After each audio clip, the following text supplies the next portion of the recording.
been helping families through the hardest times of their lives. We're Brown Funeral Home in Martinsburg, Inwood, and Charlestown, Ranson. We're here when you need us. We have the tools, we have the talent. It's Miller time. It's Miller time on Talk Radio WRNR. A look at local sports with the play-by-play voice of local sports, Matt Miller.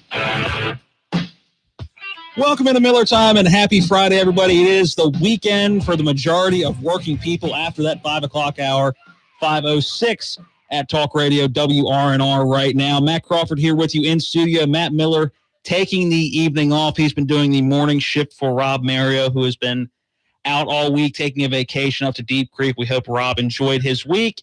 And with Matt doing the morning shift and having a little bit of a sore throat and losing his voice, he decided that he was going to take the evening off. So you guys are stuck with me, Matt Crawford, for the rest of the night. Matt Miller will be back in studio on Monday, and the show will go on with the two of us in studio. A lot of stuff to get into tonight. It was media day for the Big 12 football teams, and we will hear from Mountaineer head coach Dana Holgorsen. We have a couple comments from him on media day, on the season as a whole, on Will Grier, on a bunch of different things that the media at Texas Stadium decided to ask him. That'll be a little bit later in the show. We'll also hear from Jim Carpenter and David Walker about the Martinsburg golf tournament that is put on by the Martinsburg Boosters at the Woods in Hedgesville to raise money for the Martinsburg football program. That'll be after the first break. But we're going to start with some baseball. Start locally in a way, I should say. The Jefferson 10 to 12-year-old Little League All-Stars were down in Huntington today. Their first game in the state tournament.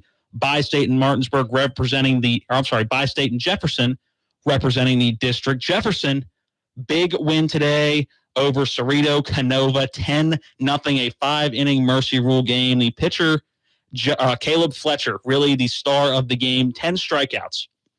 Also would go on to hit the eventual, I guess you can say, walk-off Mercy Rule hit. That was a double in center field that would bounce off the wall. Ryan Epling is our voice down there for the week. And Caleb Fletcher just had a phenomenal game. 8 of the first 9 outs were strikeouts, including 6 strikeouts through his first 6 batters. He would go 9 up, 9 down. The only out in the first 3 innings that was not a strikeout was an error that the runner from Cerrito Canova reached on and then was thrown out at second base. So an absolute whale of a game by Caleb Fletcher. Jefferson County will go on to face Elkins tomorrow, 9:45 to 9:50 pregame right here on Talk Radio WRNR with Ryan Epling. 10 o'clock first pitch from Huntington. Minor League Baseball. The Hagerstown Suns fell last night 5-1 to Lakewood. They will be back in action tonight. 7:05 first pitch from Municipal Stadium. 7:05 tomorrow night from Municipal Stadium as well. In a day game, a 2:05 first pitch on Sunday next week. The Delmarva Shorebirds will come to town as they and Hagerstown will battle it out for the Governor's Cup, given to the best minor league baseball single-A team in the state of Maryland. Governor Larry Hogan of Maryland will give out the Governor's Cup at that game. And in Major League Baseball, the Nationals are back for the second half of the season. The All-Star break is done, and the Nats are basically starting with a clean slate, if you will. They're coming in at 500 at 48-48, so really coming in with a 0-0 record. They need to win the second half of the season because they didn't win or lose the first half of the season. But big news is Steven Strasburg is back, adding a lot of stability, we hope, to that Nationals roster. He was 6-6 with a 3.46 ERA before going on the DL a couple months ago now. It's been a couple months since we've seen Strauss on the mound, but again, really hoping to add some stability and some consistency to that Nationals lineup, who really needs it. I mean, just the Nationals are a better team on paper than they are showing, but they really need to find consistency, and that is one thing that manager Davey Martinez said yesterday to the media. It was all about starting strong and making sure you take advantage of your opportunities that you're given. Because, again, this is a team that, looking at the stats, I pulled some stats today just on the Washington Nationals in the first half of the season. Batting average for the Nationals, 244. Not awful. Could be better. You really want your team in the 260 to 280 range. That's realistic for a good team and the talent level the Nationals have. But 244, not awful. Opposing teams are batting 233. Okay, so the Nationals are batting about 10 points better than their opposition. The Nationals have scored 417 runs, but have only allowed 387 runs. So again, the Nationals are scoring a little bit more, but you also have to take into consideration the Nationals in the first half of the season. How many times can you look back as a Nationals fan and think of games where they had lost 4 or 5 one-run games in a row? So the run differential really going to stay the same in those games, maybe go up or down 4 or 5 runs. And then the Nationals will come out and win 18-4 or 17-6 or something like that, where the run differential is going to spike through the roof. So you think about that, and while run differential I like is one of the better ways to compare teams, not sure how well that can describe the Nationals pre-All-Star. But again, score more runs than their opponents. That's what you want to see. You want to see them in the green in that category. Again, the Nationals 417 of their opponents, 387 in that run differential. Moving to the mound. The Nats' ERA as a team is a 3.87. Again, not awful, but you'd like to see that better. And again, I think bringing Strasburg back is going to help bring that down, especially looking at Tanner Roark, who has increased about a point. He's gone from a 3 to a 4 ERA just over his last couple of starts. So again, that's going to drag that number up. But then that's a 3.87 ERA. The opposition pitching against the Nationals is a 4.38. So the Nats pitching staff's given up under 4 runs a game, and the Nationals are hitting and making the opposing team's ERA over 4 at 4.34. So again, looking at the stats, the Nationals should be there. It shouldn't be an issue for the Nationals at all. They should be absolutely running through teams, or maybe not running through teams, but they have the talent level to really make a run in the NL. They're 5.5 games back in the East right now, trailing the Philadelphia Phillies. Who would have thought the Phillies? I mean, maybe the Braves. Maybe the Braves and the Phillies. You would have thought that maybe both those teams would have been in contention, but not 5.5 games over the Nats. The Braves are just a half game back of the Phillies for the lead in the NL East. The Phillies have a nice schedule to come back to. They go out west and take on the Padres, and I don't think the Padres have ever been good. So that's a favorable start for the Philadelphia Phillies, while the Washington Nationals and the Atlanta Braves will face off. So it's a big series for the Nats. And looking at the pitching staff for the Washington Nationals going into the weekend, you have Strasburg on the hill tonight. Again, you're not expecting him to have his best stuff necessarily, but you're expecting him to give you a little more than anybody else would, than maybe a Jeremy Hellickson would, or than maybe a Tanner Roark has recently. So you expect a decent outing from Steven Strasburg. Then tomorrow you have Gio. Gio's been up and down this year. That's a nice way of putting it. And then Sunday, you have Scherzer on the mound. So looking over the next 3 days, this weekend, I think that's pretty safe to say that the Nationals have put themselves in a position on the mound at least to get through and win 2 games over the weekend. Win tonight, for sure. I think if Strasburg comes out and pitches the way that everybody's really expecting him to, I think the Nationals can get the win tonight against Atlanta. And then I think on Sunday, when you have Scherzer on the mound, anything's possible. He's really been the reason I think the Nationals are at that 500 mark. I don't know anybody who would disagree with that. I mean, he's been the best pitcher in the National League. So hands down the best pitcher on the Nationals rotate, or at least the National starting rotation. Again, you got to throw Sean Doolittle in there as maybe the best pitcher on the team, period, against him and Scherzer. But I think starting rotation wise, obviously the nod goes to Scherzer. So with Strasburg and Scherzer having the ability to face the Braves this weekend, I think the Nats could definitely cut that lead in the NL East down at least by a game. Again, when you're in the division and you're kind of battling back and forth, those division games are hard. I don't care what sport you're playing. I don't care if it's exhibition, if it's not. Anytime you're playing a game within your division, so the Nats within the NL East, it's going to be difficult. So it should be interesting what the Nationals come out looking like. Again, you never know with the hitting, because while it's been streaky on the hill, at the plate hasn't been much better. You hope Bryce Harper can get out of the slump he's in. You wanted to see him maybe get a few hits in the All-Star game after winning the home run derby, thinking, okay, you got all the momentum in the world. You win the home run derby in front of your home fans. That should be momentum enough for anybody. But then he comes out and goes 0 for 2 in the All-Star game and strikes out twice. So, again, you never know what you're going to get with him. Daniel Murphy, you think he's going to step out of his slump at some point. Anthony Rendon, batting .285 for the Nationals. He's really been the bright spot on offense. But he needs more help.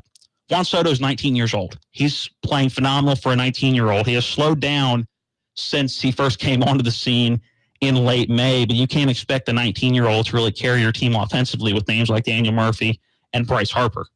I mean, that's just not very realistic. Adam Eaton hasn't been bad, but again, the Nationals have the talent. I mean, you listen to those names, and you would think the Nationals would be 8 or 9 games up in the East like they were last year coming off the All-Star break. But it's just, everybody hit a cold streak at the exact same time, which is very rare in baseball. I'll give you that. It's very rare, but you need 1 or 2 guys to step up and get any sort of consistency. Davey Martinez talked to the media yesterday, and these were his thoughts on finding consistency in the second half. You know, we utilize 40-something guys, in the first few months. So to get those many guys in and out and try to focus on just playing every day, it's tough. And I credit these guys for being where we're at right now. And we still got a lot of baseball left. So I think the second half is going to be a lot of fun. It is a lot of baseball left. Only 96 games played so far for the Washington Nationals. So they're over halfway to 162, but still a whole lot of baseball left. And you got to think that maybe the Phillies or the Braves. I mean, the Braves are young, so you never know what you're going to get in the second half of the young team. But you wonder if the Braves and Phillies are going to stay atop the NL East. All right, that is your look at what's going on over the weekend in baseball and what's going on over today, really, and yesterday with the Suns losing, and earlier today the Little League All-Star. Other scores or other games that are going on tonight include, we mentioned earlier, Philly is going to San Diego to take on the Padres.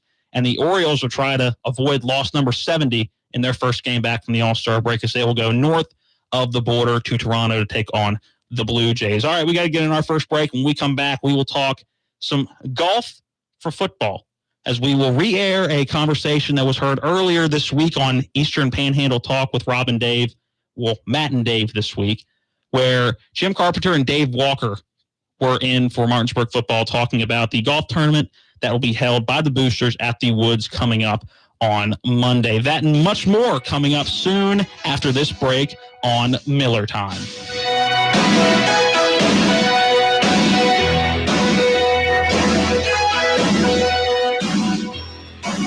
If you're a victim in a motor vehicle wreck or injured due to another person's fault, at Ferretti Law Office, we get to work protecting your rights and getting you the money you need and deserve. The insurance companies handling your claims want a fast and cheap settlement. Before making that mistake, call Ferretti Law Office at 264-8505 to discuss your claim for free. You did not choose to be injured, but your choice of law firms can make a difference. At Ferretti Law Office, we're here to help. Stop by the Big Apple Lounge in Inwood for their weeknight specials. Monday night at 6 wings your way, $3.95. Tuesday night, 8-ounce New York steak, prime choice hand cut on premises plus vegetable, $9.99. Wednesday night, a half a pound of steamed shrimp, large, $8.99. Thursday night, hamburger night, quarter pounder for $1.50. Fresh hand patted all beef burgers are featured. Come by the Big Apple for fun and great food. Located on Seder Drive in Inwood. Open from 8 a.m. until 11 p.m. Monday through Saturday. Sundays, 10 a.m. until 9 p.m. I'm Ari Wolf with the NFL Network Now on the Westwood One Radio Network. Ravens vets reported at camp on Wednesday, and Thursday they took the field for the first time. Lots of eyes on the quarterbacks in Baltimore. The rookie Lamar Jackson expected to get a lot of playing time this season. And veteran and former Super Bowl MVP Joe Flacco getting a little push from the rookie. According to our own Aditi Kikabwala, multiple players and even head coach John Harbaugh say Flacco is excited about the upcoming season and is playing with a lot of fire in him. The Bears veterans were back at camp on Thursday. Coach Matt Nagy says he doesn't expect anyone to start camp on the PUP list, and told the Chicago Tribune that wideout Allen Robinson is full steam ahead after recovering from ACL surgery. No new money for Julio Jones. The Falcons have told their wide receiver they will not renegotiate his contract before the season. Jones has 3 years left on a 5-year deal he signed in 2015. This has been NFL Network Now on the Westwood One Radio Network. If you or someone you know is struggling with addiction, please call this toll-free number right now. 800-390-9528. That's 800-390-9528. By calling your addiction team, you're taking the first steps to recovery. The help you need could be one call away. 800-390-9528. Make the free call now. 800-390-9528. Your addiction team is a third-party advertiser for various treatment centers and placement networks. Individual results will vary. Visit youraddictionteam.com/terms for more information. Results may vary, not a solicitation for legal services. If you owe the IRS back taxes, payroll taxes, or have not filed your returns, the IRS will get you. They can take your property, take you to court, even put you in jail. With one call to WALL, you'll never need to talk to the IRS again. Our average client settles for about 10% of what is owed. We offer free face-to-face consultations in your local area. Call 800-727-0433. Hello, this is Delegate Mike Folk, candidate for West Virginia Senate District 16. I want to extend my personal congratulations to all the Little League All-Stars this summer. As a former three-sport athlete and Shepherd football player, I understand the importance of discipline, hard work, and perseverance, something our All-Stars have in common. As you continue your journey through this summer and your life, remember this quote from Hall of Famer Jerry Rice, who said, "Today I will do what others won't, so tomorrow I can accomplish what others can't." Best of luck and have a great tournament. Healthcare in America is changing. In the past, disability and chronic illness often meant the end to independent living. Now, technological advances and the skill and dedication of home care professionals enable more than 11 million of our neighbors to maintain the dignity and independence they treasure. This is Lisa Bivens, Executive Director at Panhandle Home Health, your local home health experts for more than 40 years. If you, your loved one, or neighbors need home health care, call Panhandle Home Health at 304-263-5680 or on the web at panhandlehomehealth.org. And the Boston Red Sox are the world champions. For the first time in 86 years, the Red Sox have won baseball's world championship. Can you believe it? 2, 3, go!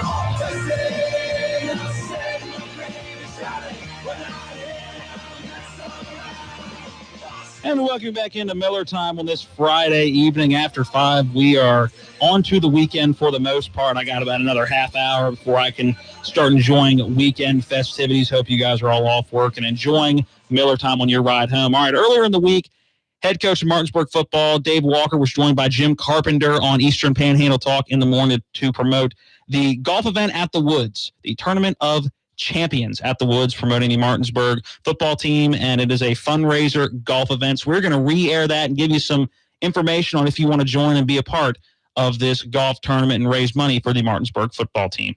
Well, it's, as you said, it's 5th year. It's a fundraiser to help with the Martinsburg High School football program. It's an annual event that has, in the past, from time to time, drawn a lot of people, like many other golf tournaments that are going on right now. I think we're having a little bit of problem picking up as many people to play as we want, but I think that's a pretty common thread in today's golf, says what's going on. But we're looking forward to it. We have at least 15 teams. And regardless of how many, we're going to play and have a good time and raise some money for the Bulldogs. So for those who maybe haven't signed up yet but would like to participate, you're looking for more golfers, what do they need to do? Well, they can contact Dave Walker or Lori Stilley or myself. You can call me on phone. I don't care to give that out, 304-582-7941. Take us to the tournament itself. What can folks expect? When does it start and what will go on throughout the day? Jimmy, you're the golf expert. You can tell me. I'm not a golfer. I just ride around in the car. What is it? You don't golf? Facilitate people. No, it's not. Registration starts at noon. We play golf at 11. We play at noon, correct? Yeah. I don't know. I'm looking at a sheet that says shotgun start at 10 a.m. All right. I'm looking at another tournament. That's correct. There's a shotgun start at 10 a.m. Registration is at 9 o'clock. Yeah. And typical scramble format, 4-person player, teams. We can have 3-player teams in alternate shot if you don't have 4. We have the normal things that you have. We have some closest to the pin prizes. We have long drive prizes. We have a hole-in-one. You can win a car. We had someone do that actually 2 years ago. All right. Hole-in-one won a car, yeah. When you show up, you'll have there's gifts. When we have shirts, we have different prizes, lots of door prizes. We're going to have a breakfast sandwich and get there something to drink. So there'll be some water, some other things. But it should be a good day. In addition to just playing golf, players will have the opportunity to purchase what we call a player package. That is pretty common in golf tournaments. You get a couple mulligans, you get a play from the pros drive on a hole. I'm not if you're familiar with the woods, number 7 is a real long par 5. And the pro out there, Mr. Springer, goes out early in the morning. I think it's 6:30 before anybody else gets up. He goes out there and hits a drive, and he marks where his ball went, and that's where you get a play from. I often question just how far he does hit that thing, but it's always a pretty good spot to hit from in. You have an opportunity to, with the player package, get 5 door prize tickets that will be available. You can win more than one prize. And we have one team Powerball, which on par 4 of the team's choice, all 4 players can move up a tee. So gives you a good opportunity to make a birdie there. Lots of fun. I mean, it's kind of fun even deciding what you're going to do, where you're going to do it, and all that good stuff. So, I know in running a few golf tournaments myself over the years, in addition to getting players to sign up and play, sponsorships are also the lifeblood of these tournaments. Absolutely. In terms of raising money. If you're a local business and you want to get a tee sign or you want to be on your brochures as a sponsor, who do you contact and how do you make that happen? And what sponsorships are available? Well, we have just a little bit of everything, but if you want to sponsor a hole, all you have to do is contact one of us. We'll give you those numbers as we leave the show, so we won't forget them. But we have levels of sponsorship. The big dog is $1,000, and one of the things that we are able to offer that other tournaments don't, you get a full page in the football program, an ad, and a large T sign, and 8 golfers for $1,000. The $800 package is 4 golfers, a full page in the football program, and a T sign. The Bulldog Pup is $400. It's 4 golfers and a large T sign. And the $100 is just come and participate. Or they have that, you can buy just a T sign. Well, and you can buy a T sign for $100. I'm sorry. So what do you guys do, all this money you raise through the sponsorships and the guys playing? Coach, can you talk a little bit about where this money is put to use for the football program? This money will be used to feed the kids for the most part. We do pregame meal, which takes them quite a lot, especially some of those guys and the coaches, especially the coaches. We have a 250-pound weight limit to be on our staff. That's minimum. A maximum minimum. Yeah. But we do things, for the kids. It goes right back into our kids. We feed our kids on Thursday nights, and when we travel, we package. We have little travel bags for them, and of course coolers of water and Gatorade. But it goes all back to our kids, and just the day-to-day operations of running. What we need to do to make sure those guys have what they need. Now those team meals, which I'm not too old, or I can't remember having those. They serve a purpose more than just putting calories into kids, right? Well, it's just being together, and we really encourage our culture and our environment is really family based. We want our kids to feel part of a family, so we eat together on Thursdays after practice. It's not a pregame type deal, but it's a Thursday night deal that we have, and we want we all the kids are there, and then of course some parents and other family members. But we really, for some of our kids, we have the haves and the have-nots, and this is really important for a lot of our kids to all to be together and bond. It's more of a culture thing and a team bonding thing for us to be together. Again, if you can get out Monday, go out to the woods and support the Martinsburg football team. All right, we got to get in the break. We'll be back after the bottom of the hour with more Miller Time. CBS News Update. We have just learned that 9 of the 17 people who died on that duck boat in Missouri are from one family. Only 2 people from that family survived. It was supposed to be a fun day on a lake in Branson. It turned to tragedy after a storm came through while that boat was out on the water. Jim Pattison is the owner of Ripley Entertainment, which owns the Ride the Ducks tour boat company. Usually the lake is very placid, and it's not a long tour. They go in and kind of around an island and back.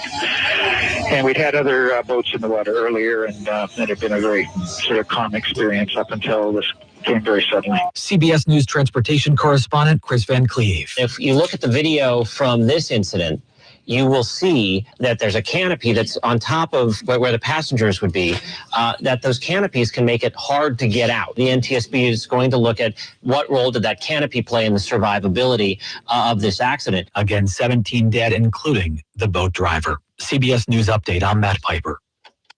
Now, with your local forecast, weatherman Bob Kukin. Partly cloudy skies and comfortable temperatures in the 70s this evening. Skies do become mostly cloudy through the late night and the early morning low back to 65 degrees. Tomorrow starts out cloudy, and by midday to afternoon, we'll start to see some showers and thunder showers developing. Forecast high close to 80. Periods of showers more likely Sunday with a high temperature again, 80 degrees. I'm Bob Kukin, Talk Radio WRNR. L.A. Roberts is Berkeley County's oldest jeweler, where every season is new and exciting. In fact, new is old school to us, and though it's nothing new, our old traditions like exceptional service, quality, and value maintain L.A. Roberts Jewelers as the old master among so many new kids on the block.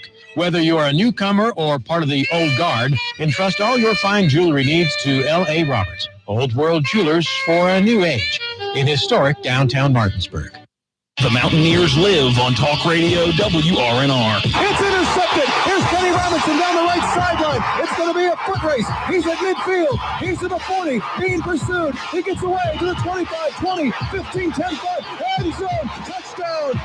Kenny Robinson, 94-yard pick six. Follow the Mountaineers all fall long on their quest for a Big 12 championship on your home for Mountaineer football. Talk Radio WRNR, the Panhandle Sports Radio station.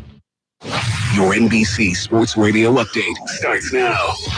Save for Dustin Johnson. Many of the big names still alive at the Open at Carnoustie in Scotland as the second round has come to a close. Zach Johnson, Kevin Kisner, your leaders. You got Tommy Fleetwood, third, tied for sixth. Rory McIlroy, Jordan Spieth, Ricky Fowler, their 11th. Danny Willett, 14th. And then even Jason Day and Tiger Woods.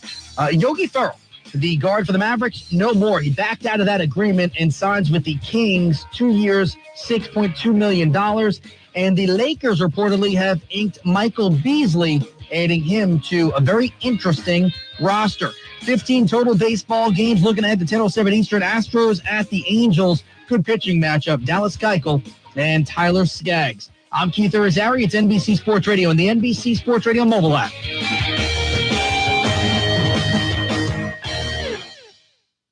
Do you hear that? Nothing beats the sound of summer unless it's finding a way to make cleaning your pool easier.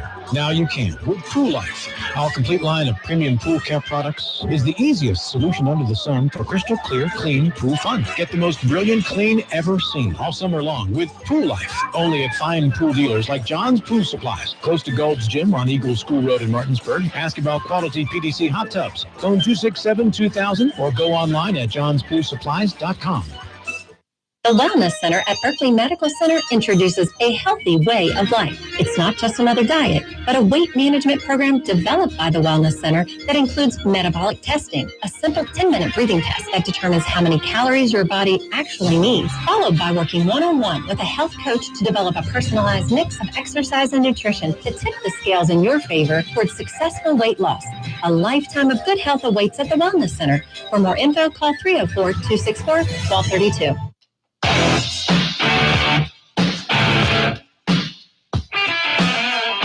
And welcome you back into Miller Time. This segment of the show brought to you by the Washington Nationals. The Nats kick off a 9-game homestand with 2 games at home against the New York Mets July 31st and August 1st at Nationals Park. Come out to celebrate U.S. Marine Corps Day at the ballpark on the 31st and then take a long lunch break with a noon start on the 1st at 12 p.m. Visit Nationals Park or nationals.com for more information or pick up your tickets from Will Call at the park. All right, it's the bottom half of the hour. Before we get into some NFL and WVU news, it is time for our favorite semi-still new segment, but not really new anymore segment. Look at tomorrow in sports history, taking a look at the 21st of July. Before we get started on tomorrow, today is Moon Day. I had no idea it was Moon Day, but it's the anniversary of when Mr. Armstrong took the famous first steps on to the moon. But now looking ahead to tomorrow in sports history, in 1923, the Phillies scored 12 runs in the 6th inning to beat the Cubs 17-4. 12 runs in one inning. Yikes, and against my Chicago Cubbies. Hate to see it. 1956, the Cincinnati Reds pitcher Brooks Lawrence loses after 13 consecutive wins.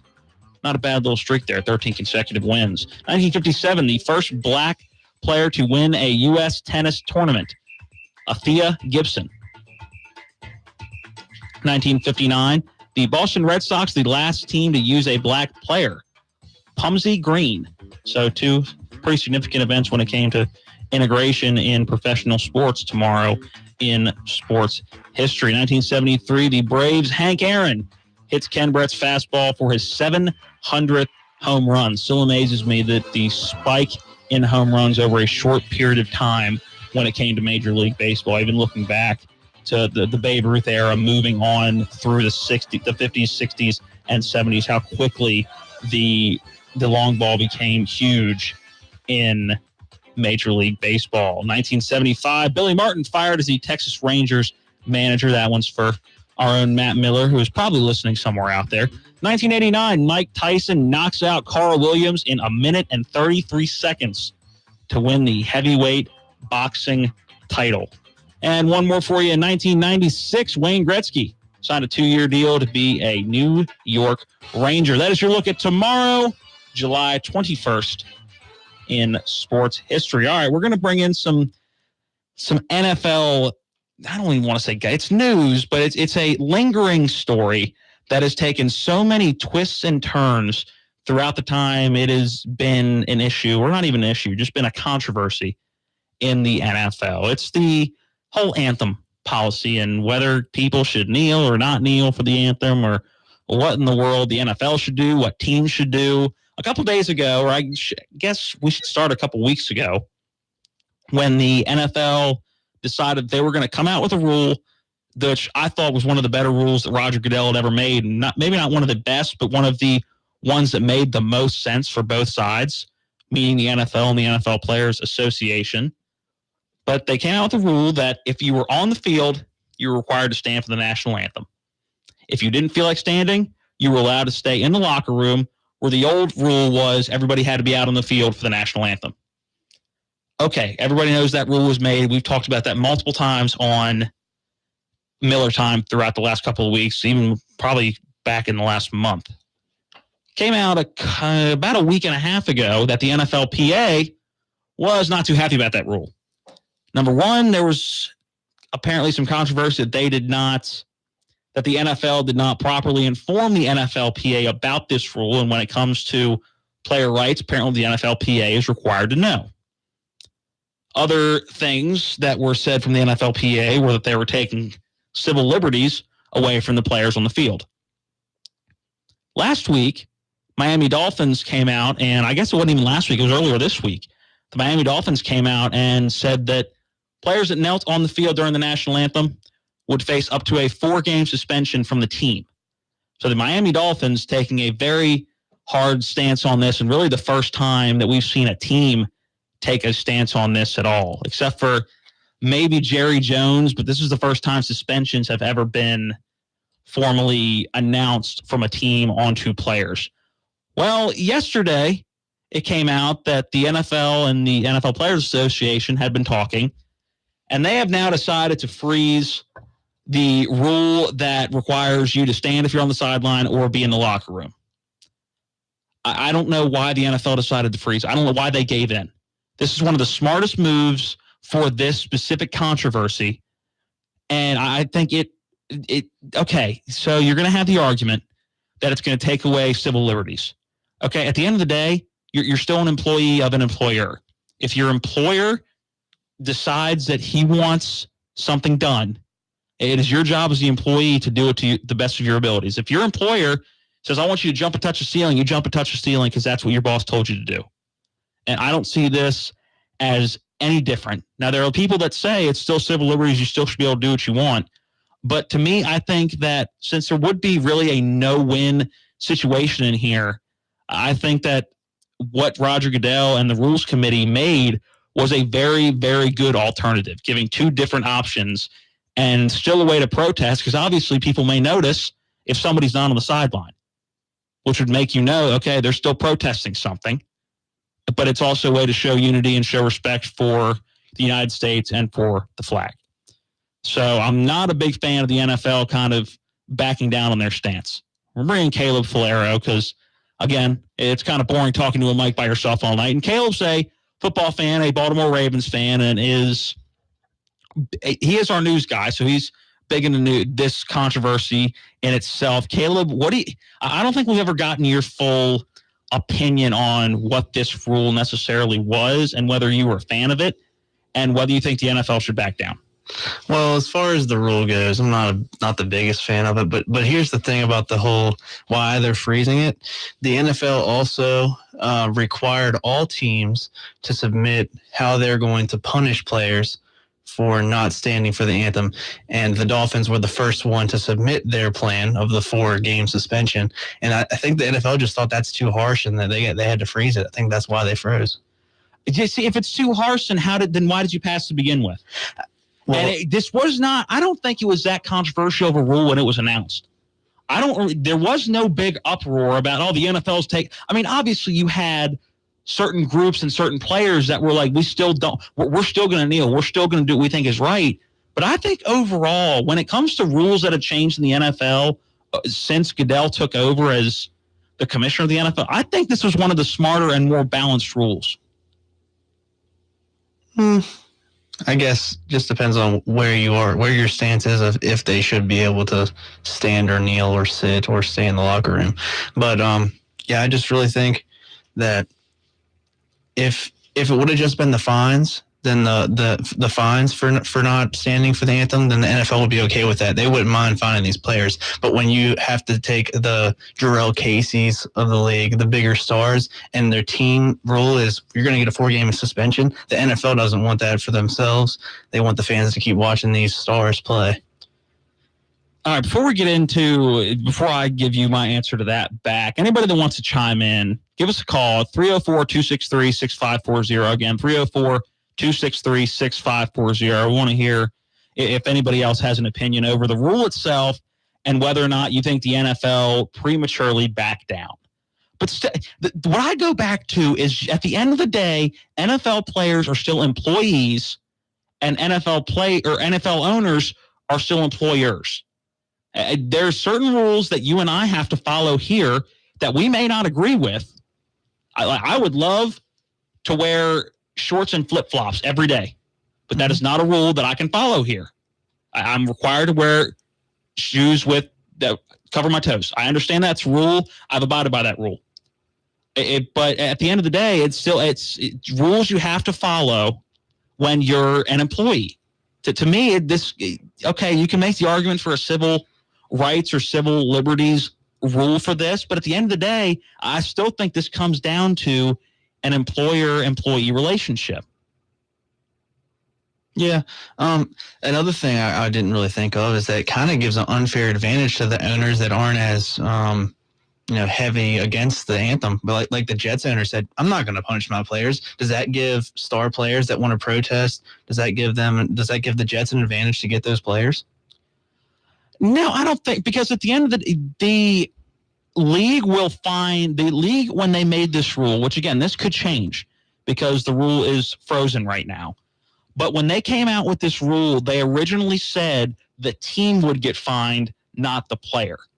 Gotcha. So I'm not sure how willing NFL owners might not be opposed to the idea of protesting and kneeling for the anthem, but I think would be opposed to getting severe fines week after week from the NFL. Right. So that's my opinion on it. But to me, it was a good rule. It while it wasn't going to make everybody happy, because nothing ever makes everybody happy. You're going to have a certain percentage of people on one end and a certain percent of people on the other end that are just not going to be happy about it. But to me, this was a rule that I think made the most sense and would help, not necessarily help, but make everybody the happiest on both sides. And I think the NFL caved a little too easy. Yeah. I guess they just really want to figure out. They went and made this rule without the NFLPA's. Yeah, and that's the thing. With all the issues that have been finding a happy medium with the collective bargaining agreement, the last couple of times they've needed to renew it, I'm sure that was part of the NFL's thinking was, okay, we don't want another reason for them to hold out. And I think the CBA the next one ends in 2022. So they don't want another reason for them to hold out for any reason. So I'm sure that was part of the thinking. I think that they backed off a little too easy. All right, Caleb, appreciate it, buddy. No problem. Have a good weekend. Thanks. All right, we got to get in our last break of the show. When we come back, we'll talk some media day from the Big 12 football teams. We'll hear from WVU head coach Dana Holgorsen on the upcoming year, the expectations, and a little bit of the expectations for Heisman hopeful Will Grier. That's all coming up next on Miller Time.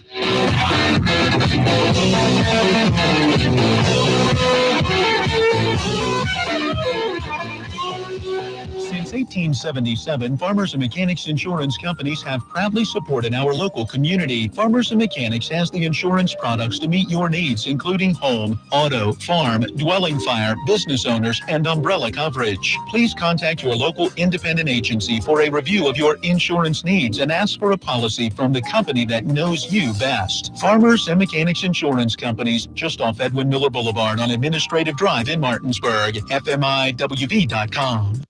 The future doesn't wait. Why should you? Blue Ridge Community and Technical College offers over 50 degree and certificate programs in education, IT, culinary arts, engineering, and so much more.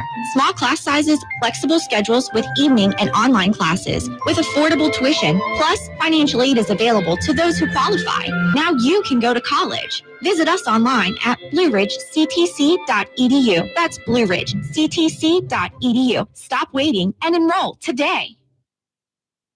You know why it's especially nice when you buy her a gift from our store? Because she knows the only reason you did it is because you love her so much. I mean, you'd rather be on the golf course practicing your chip shot, right?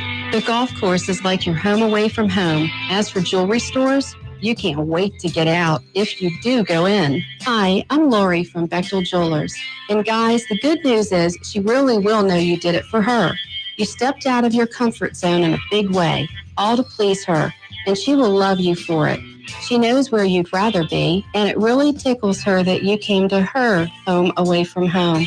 So come on in, and when she opens her gift and reacts to it, well, there's a good chance you'll find yourself in our store again. Yes, because you love her, and because you love how she loves you for loving her so much. Bechtel Jewelers, Route 11 South in Inwood, will have you in and out before you know it, and you'll still have time to practice your putting. What words come to mind when you think of Honda? Reliable should be one. Fun, that's a good one. How about stunning, comfortable, refined? I could go on, but there is one word that sums up every Honda. Quality. Because Honda was KBB.com's 2018 best overall brand. And we worked hard to earn that honor. Because without quality, nothing else you call a Honda matters.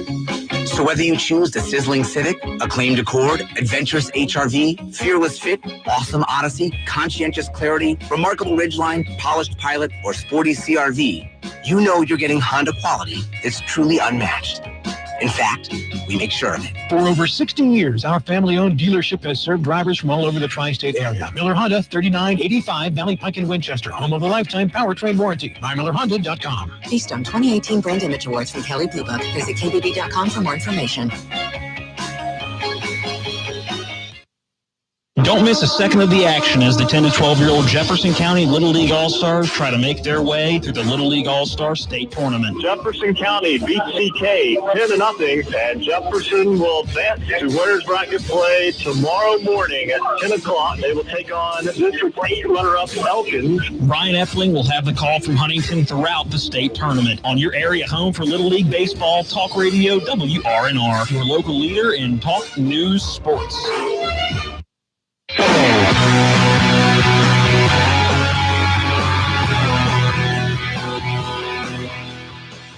Welcome back into Miller Time. Just about 9 minutes left in today's program. We're going to round it out talking some WVU football. The season is right around the corner. We are right around the start of August. We're now in late July. The first WVU football game, we're going down to Charlotte to take on Tennessee, September 1st. So right around the corner is college football season. High school season is even closer than that. They start on August 1st, so a little over a week now before high school football gets underway. So football season is upon us. Baseball season is hitting its stride, beginning its second half of the season. Again, we remind you tonight that the Atlanta Braves are heading to D.C. to take on the Washington Nationals. You'll hear the pregame right here at 6:30, followed by the first pitch with Charlie Slows and Dave Jagler at 7:05 as the Nats try to start strong in the second half. Strasburg on the hill. But back to WVU.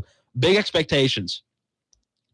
Huge expectations in Morgantown for individual players along with the team. Announced last week that WVU as a team is picked second in the preseason polls for the Big 12. I assume they're going to be a preseason top 25. I can't imagine why they wouldn't be. Maybe even a preseason top 10 or top 15. I can't imagine why they wouldn't be that high either.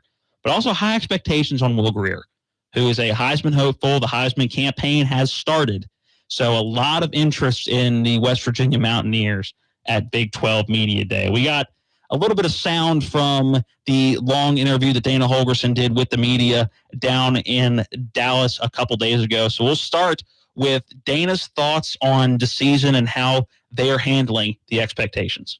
We welcome expectations. Heck, you want them to talk about you. We want you guys to talk about us. I think we got a good group coming back. Had a decent year last year. Did some good things offensively. But there's a whole lot of things that I feel like we can do better, and our guys think that they can do better. So we want improvement. But handling the expectations aspect of it, that's what you want. I know I'm going to get a lot of how you handling the pressure of being picked second or whatever it is. I don't care where you're picked. It doesn't matter. There's pressure everywhere. So, there's pressure to live up to the expectations or pressure to create expectations. And I think our guys are old. I think our coaching staff has, tremendous continuity, been around, been working together for a long time. That helps manage things. And then got old players, which is going to help manage things as well. Question on the front right. Brandon Drum, 247. I know you guys are a long ways down the road and you play Oklahoma at the end of the year. It's saying like you said,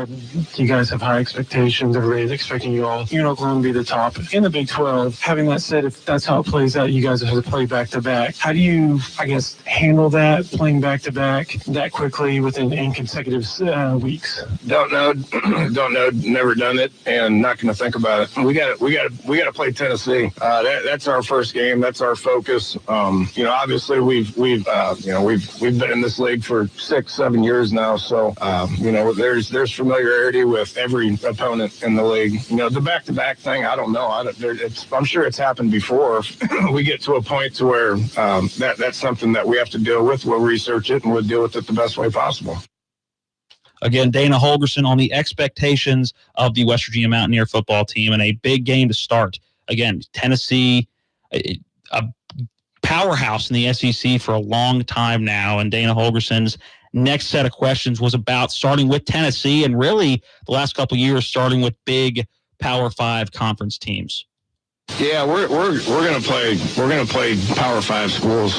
I know Commissioner Bowlesby sat up here and gave you the stats on number of Power 5 schools that everybody plays. We're very proud of that. WVU, we play 11 Power 5 schools. You got NC State and Tennessee, along with obviously the 9 Big 12 opponents. I wish everybody would do that.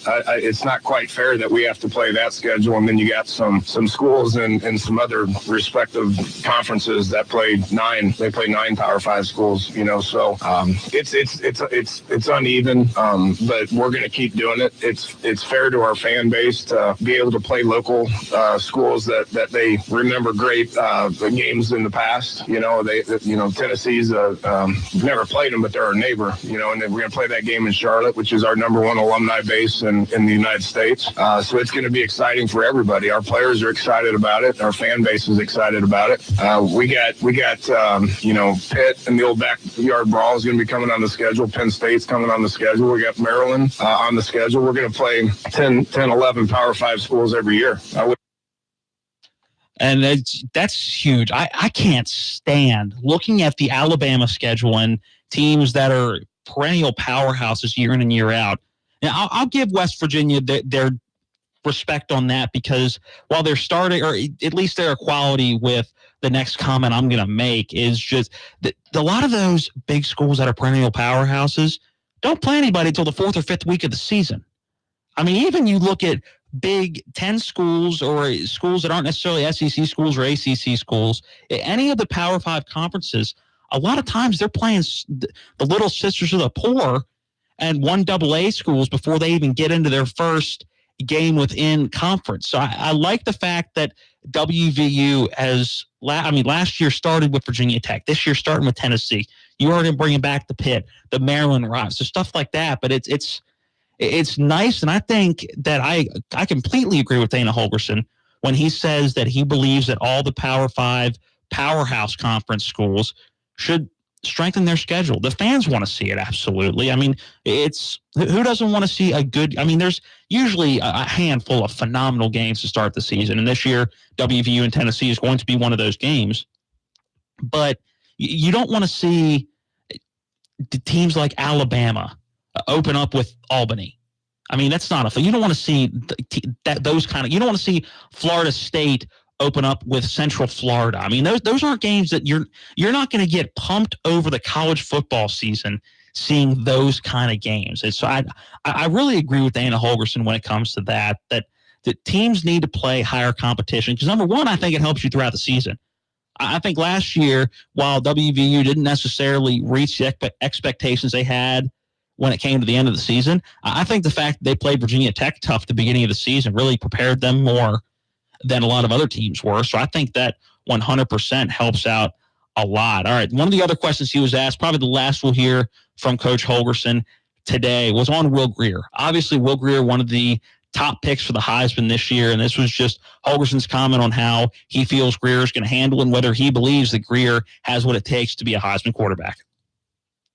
Yeah, I would never approve a campaign unless I felt like a player could handle it. That's my job as far as managing players. And Will's a very older, mature coach's kid, and I've made this comment several times. He's ready for this. He's prepared himself his whole life for this, and you see as you talk to him throughout the course of the day that I got no worries about him not understanding expectations and how to deal with expectations. He's a very mature kid, and he can handle this. He's prepared. He's played a lot of football. He played so much football in high school. He's played a lot of college ball. You can just tell in spring practice that the game slowed down for him. So he's a very cerebral kid and understands what's out there and what he's got to do, and knows that he's got a lot of good players around him and that he doesn't have to go out there and be Superman. I mean, he can just manage the game himself and run the offense, which he's more comfortable doing now than he was a year ago. But just from his personality and who he is as a person, he'll be able to handle it just fine. And his dad trained him to do that when he was about 2.